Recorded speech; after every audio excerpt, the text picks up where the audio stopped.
Amici sportivi, gli highlights del Montecchio Maggiore questa settimana sono gentilmente offerti da Berica Carburanti Spa, li trovi a Barbarano Mossano in via Dante 35A.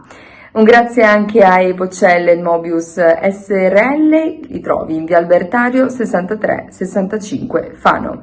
E un grazie anche a Plan SRL, li trovi in via Primo Maggio 2 nella zona industriale di Castelconverto. Andiamo a vedere insieme le immagini del match.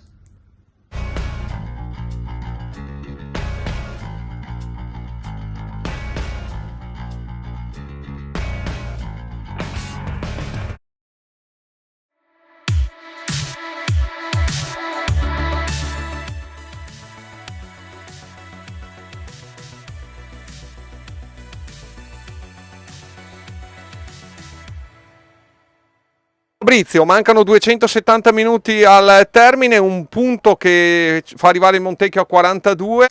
Sì, peccato perché c'erano tutte le carte in regola per vincere la partita, non siamo riusciti, arriva un punto che comunque fa un piccolo passo verso la salvezza e adesso subito testa a Castagneto. Tutte le partite per cercare di vincere perché il campionato è strano, è aperto, adesso si è a 42 ma ancora non è la matematica a salvezza, quindi dispiace perché tra sabato, domenica scorsa e questa potevamo chiudere i giochi ma purtroppo non siamo riusciti.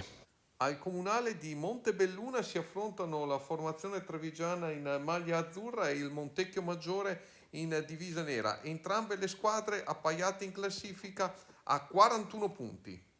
Primo squillo dell'incontro al minuto numero 5, calcio d'angolo per il Prodeco Monte, si incarica della battuta Tiam, cross al centro dove Guifo manda alto. Al minuto numero 11, altra azione pericolosa sempre per il Prodeco, ma Segantini pronto para.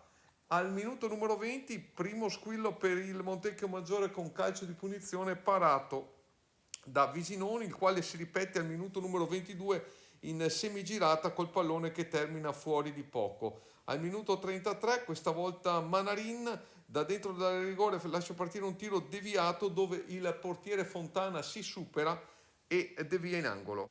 Secondo tempo che si apre con il Prodeco Monte pericoloso su calcio di punizione dove Segantini para senza problemi. Ancora lo scatenato Tiam fa una serpentina, supera diversi avversari, lascia partire un tiro che va fuori.